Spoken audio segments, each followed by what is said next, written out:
In this week's Drive, we take a microscopic journey through Formula One, see the crowning of 2 world champions again, put one heavy American at each end of a rope, and see an Austrian reign in Spain.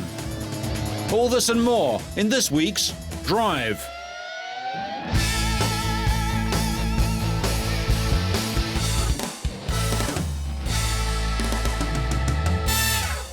We start this week with a look at some of the electronic technology that makes Formula One the pinnacle of motorsport. In particular, we look at drive-by-wire, a feature pioneered by the aerospace industry. Space is limited and the driver takes up much of it, so space and weight is saved everywhere. Even the humble accelerator cable is gone. The accelerator pedal position is recorded electronically and then transmitted to a hydraulic system which opens or closes the throttle valve. However, the point is that it is possible to control and especially set everything much more precisely, so you can carry out the tuning of the engine very, very specifically, just as the driver wants it. This fly-by-wire technology is now simply called by-wire, where a computer adds functionality. But the drivers need to get used to it. There's no feedback through the controls. I started out with an accelerator cable. The only thing you had to watch out for was that the pedal should feel the same, and you can set that by installing resistors. Other than that, it has no problem. In addition, the by-wire system doesn't need to be linear. A driver will need finer control in the final quarter of the throttle, so this can be spread across 3/4 of the pedal's travel if he wants it. Electronic driver aids like launch control and traction control are controversial. Authorities and minor teams want them banned. Major teams have the resources to fine-tune them. Maneuvers like this one are now part of every race, but in the past, without traction control, feeding in too much power or being on the dirty part of the track could have ended in disaster. Electronics won't save every situation, but they let drivers stay closer to the limits. Sensors in the steering and the pedal calculate the movements and pressure points and then transfer them to the electronic brain of the car, the so-called black box. Unlike its aircraft equivalent, this is an onboard computer, not just a recording device. It receives a steady flow of data from about 70 sensors all over the car. They collect information about acceleration, centrifugal force and tilt angles, reams of engine data, and the rotation speed of each wheel. This data used to be downloaded to the team's computers every time the car passed the pits, but this system, known as telemetry, was recently banned. Data is processed on board to determine the point at which the car starts to lose grip and the car drops power slightly. If the driver gets into the throttle too hard, the electronics either restrict the engine's fuel flow, retards the timing, or limits the engine's air intake to soften the power delivery. The idea is to regain grip without losing momentum.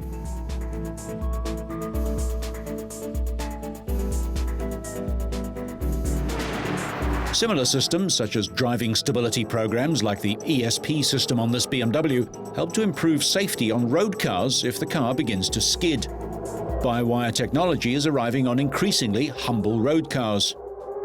The by-wire technology is already being used today for shifting gear and accelerating. Researchers are working on the brakes. Brake by-wire could provide a number of advantages, such as shorter braking distances due to the faster response time of the brake. However, more work is still needed on the reliability and the affordability of these systems, which are crucial factors in terms of mass production. Computers in cars turn up in strange places. This one's under the carpet. Many modern cars now have more computing power on board than was needed to put Neil Armstrong and Buzz Aldrin on the moon.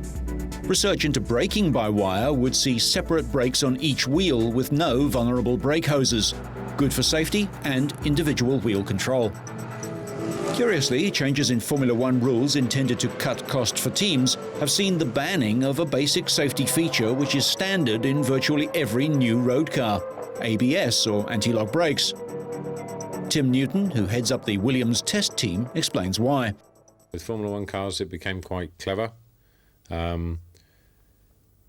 It would operate more of the rear brakes when the car was going at a faster speed. And as the car was at a slower speed, it would operate less of the rear brake. But also it became almost full ABS. It could tell if the wheels were going to lock, and they decided that this was getting too advanced, and so they've banned it. The car now has a simpler braking system than almost every road car. But with all the electronics, it's still up to the driver to get the car home safely, whether it's to the checkered flag or the driveway at home.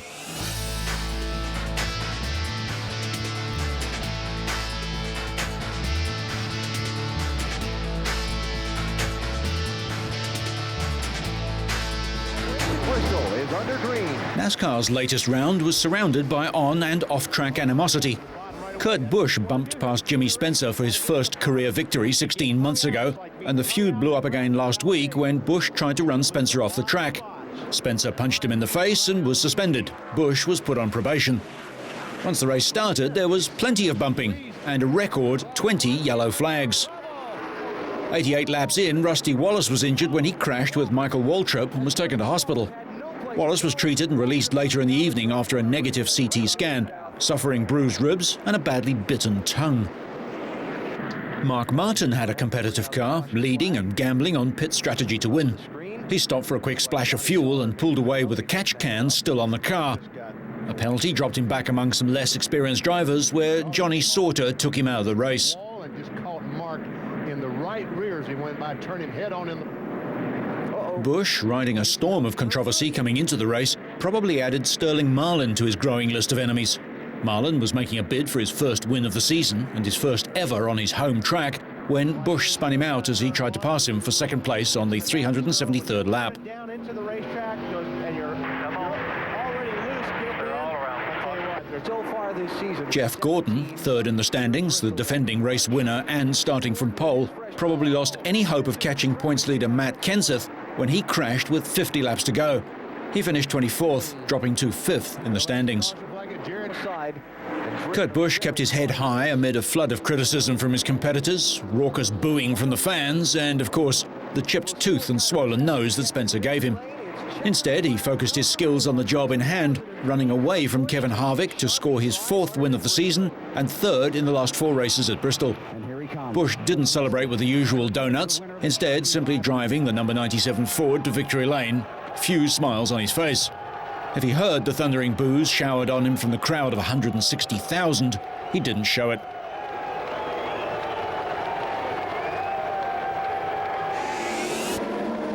Kart racing was back in Canada at Montreal's Gilles Villeneuve circuit, where Alex Tagliani was a surprise pole winner. Mario Dominguez left the track while trying to pass Sebastien Bourdais, but he managed to regain the track to finish 5th. Michel Jourdain passed Oriol Servia, the other front-row starter, who'd snatched the early lead, and managed to hold off his attempts to regain the lead. Another near miss came at the hairpin as teammates Paul Tracy and Patrick Carpentier, running neck and neck, nearly took each other out. Bruno Junqueira also had problems at the hairpin and spun twice. The second time he stalled his engine and lost a lap. Later, Thiago Monteiro slammed into the back of Ryan Hunter-Ray, sending both drivers off the course. Meanwhile, Tagliani ran onto the grass trying to pass Paul Tracy and lost the position he'd had for a couple of seconds. Jimmy Vasser was pushing hard until his gearbox failed, putting him out 2 laps from the end. Finally, Jourdain took the checkered flag for his 2nd career win. Sevilla was unable to mount a challenge as Tracy ran out of fuel at the final turn and coasted across the line to place 6th.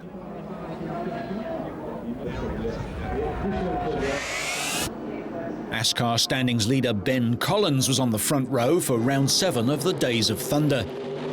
Collins quickly moved around pole sitter Derek Hayes to take the lead, but almost immediately yellow flags came out and at the restart, Hayes reclaimed the lead. The complexion of the race changed dramatically on lap 24 when Hayes suddenly slowed and began to drop down the field as a plug lead came loose. As Hayes dropped back and the pack bunched up behind him, Anthony Swan sent Rob Speake into a spin on turn 4, which ended with a chev in the wall, narrowly missing a backhander along the way. The flag said there was oil on the track, so most drivers pitted for tyres. yellow flag was out again on lap 49 following another pile-up. Kirkcaldy hit Ian McKellar, sending another Chev into the wall, while Hayes was struck by Swan as the Irishman defended his position. The McDonald's Pontiac speared into the inside wall, shedding a wheel, and in the resulting chaos, Alejandro Lince and Swan spun, with Tony King only just avoiding hitting the Lego Chevrolet. After the carnage, the race continued without too much incident, and Verges was able to fend off his pursuers to take the checkered flag. Rayfelt finished second and White third. At the start of the second race, round 8, Verges took the lead from White, Kirkcaldy and Collins. Lince brought out the second and final yellow flag of the second race when he lost downforce and spun into turn 4 and hit the wall on lap 31. He did a neat job of avoiding everyone else, parking on the infield grass.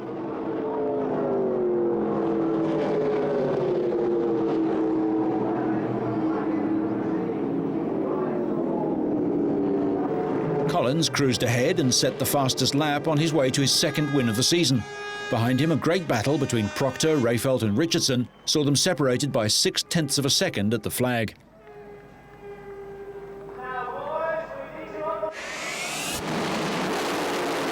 At the Nitro Olympics drag race meeting at Hockenheim's quarter-mile track, Peter Beck of Switzerland won a close Top Fuel final, beating Tommy Muller of Sweden. Roel Kudam of the Netherlands beat Peter Bossert of Switzerland in the Top Fuel bike final to become European champion.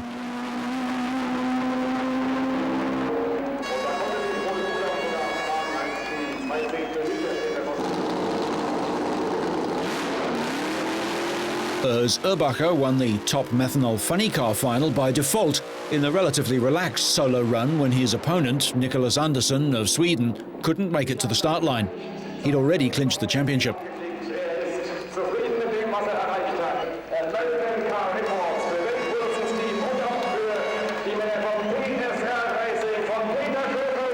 It's really great. We are European champion after the last round, and now the final. We win the final here in Germany. It's a really nice track, really nice spectators. My whole family is here, and it's really fun to win this race. Peter Schuffer of Germany won the Top Methanol Dragster final from David Wilson of Great Britain. Wilson's best time is a 5.44, fractionally quicker than Schuffer's personal best of 5.48 seconds.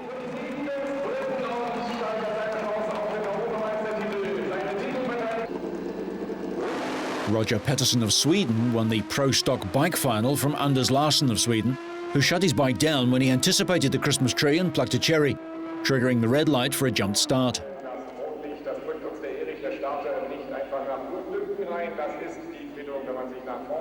Today on Sunday we did the track record and we take the victory. I'm pretty pleased with that.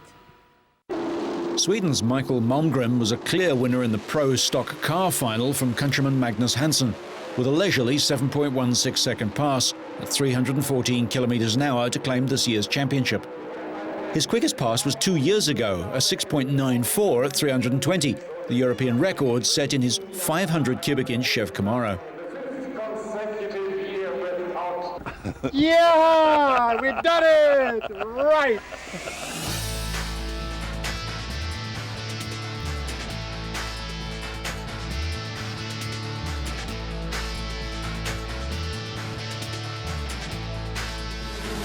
The penultimate round of the motocross season, the Grand Prix of the Czech Republic, took place in Loket and saw 2 world champions crowned. In the 125 race, Kawasaki rider Michael Maschio led into the first corner, but MXGP standings leader Stefan Everts bounced back from an uncharacteristically poor start and was soon challenging for the lead. First, the Belgian powered past Alessio Chiodo and closed in on Maschio, the reigning world champion. Everts missed the first 3 races of the season, but powered past the Frenchman and pushed on for his 6th consecutive 125 victory. Maschio was also passed by New Zealander Ben Townley in the closing stages and finished 3rd, ahead of Andrea Bartolini. But there'd be no catching Everts, who claimed his 7th 125 GP win of the season, and Everts would soon be back on the track for the MXGP race. Had he raced in Spain, the Netherlands and Germany, Everts would surely be ahead of Steve Ramon in the title standings. Mathematically, he can still win it. The Premier Motocross GP class was over for some almost before it started.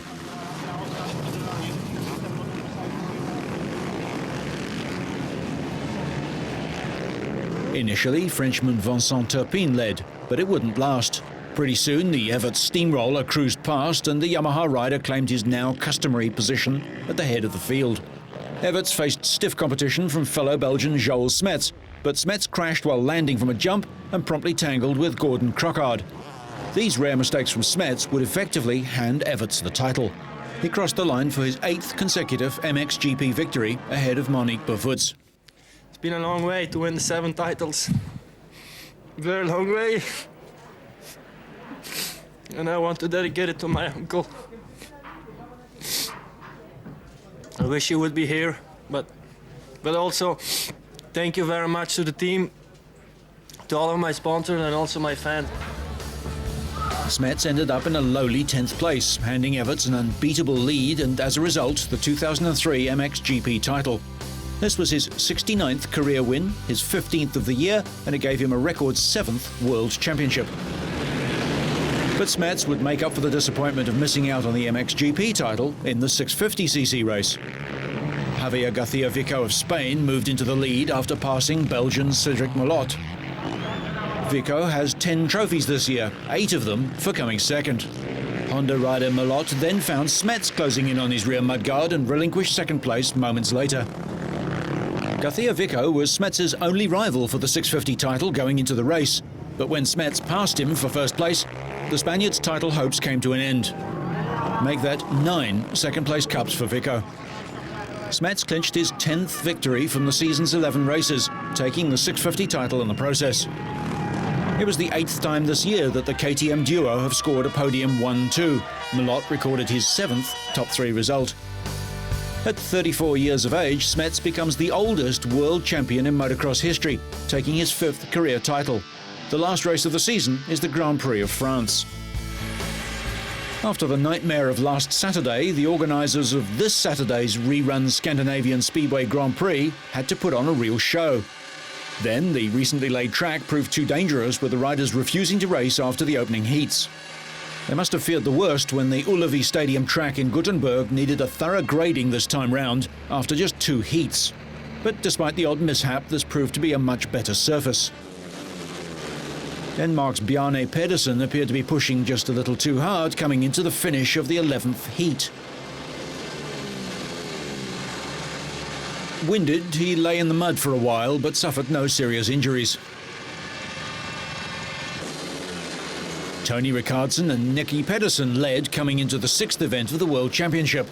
Both, though, were to be disappointed in Gothenburg. Aiming for his 6th World Championship, the Swede was out at the end of Heat 17 with just 6 points for his efforts. The home crowd had hoped for better from the multiple world champion. Pedersen managed just 1 point more. Riding as number 12 with the yellow helmet, he reached Heat 22 but was to go no further. Last in the heat, he was eliminated, but he is still joint leader in the championship, 1 point ahead of Rickardsson. By the end of the event, the Dane had been joined at the top of the world standings by Lee Adams, who finished 3rd in a final dominated by Australians. Britain's Scott Nicholls finished 2nd, with Ryan Sullivan, another Aussie, coming home in front and the first rider this year to win 2 rounds. Sullivan has had a disappointing season, his world title hopes ruined by a succession of injuries, and 17 points adrift, he says he's not a title contender. Adams and Pedersen lead on 96 points. With 3 events left, it's building up to be a great climax to the season.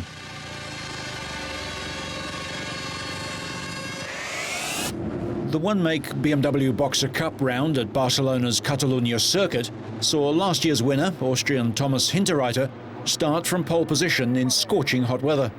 VIP guest riders in this round included ESPN commentator and former 250 Grand Prix place-getter Jürgen Fuchs and American Greg White, a Speed Channel commentator with Formula Extreme experience. Hinterreiter was passed by a fast-starting Marcus Barth, but within seconds, Italian Roberto Panicci jumped into the lead as the 39-strong field made it safely through the first few turns. He gradually extended his lead, with Hinterreiter holding 2nd most of the time, as Austrian Andy Hoffman, Barth, Englishman Richard Cooper, Fernando Cristobal and Belgium's Sebastien Legrel duelled for the last podium place. Panici seemed to have it all in the bag, with Hinterreiter unable to claw back the difference. But on the 10th lap, things would change in the chasing pack. Local rider Cristobal ran wide on an exit, came back onto the track with dirt on his tyres, fought a 100-metre weave and ended up crashing off into the trackside sandpit. He walked away, taking local hopes for a win with him. Panici opened up a 3-second lead over Hinterreiter, with Legrel appearing at the front of the chasing pack. With 2 wins and a second in the first 4 rounds, Panici was leading the championship and was looking good for a 3rd win.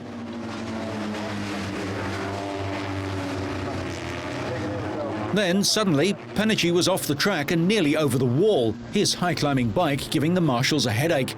His crash promoted Hinterreiter back up into the lead, and as the Austrian opened up a gap, Barth, Legrel, Hoffmann and Cooper scrapped over 2nd place. Hoffmann had crashed in practice and broken his ankle, so he was racing with pain-killing injections.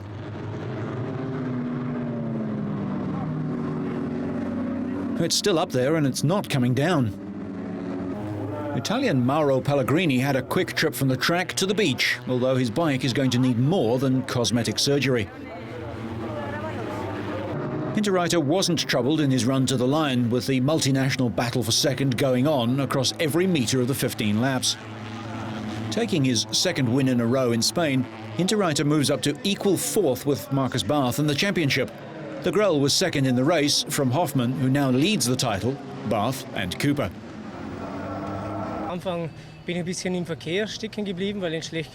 My start wasn't as good as Panici's. When he took over the lead, I had room to speed up as well. And when there was a gap, I tried to close it.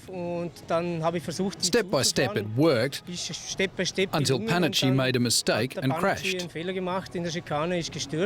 That was my chance to take the lead and open up a gap on the opposition.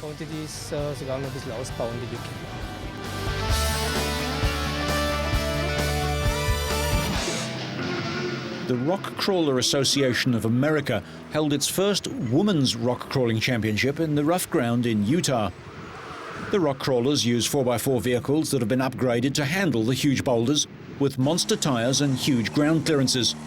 The course is planned to test driving finesse, mechanical grip and chassis articulation.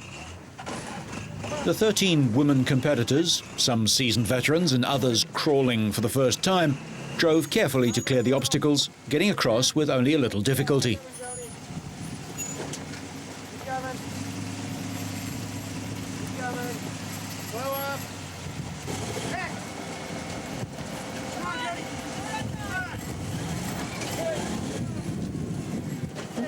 Even when one of the drivers did overestimate her vehicle's ability, her co-driver's concern was obvious.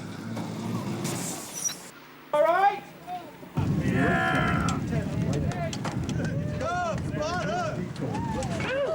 Eventually, Julie Mello and her super-modified truck were the winners, with her husband Jeff acting as spotter. Middle of the tire, right here.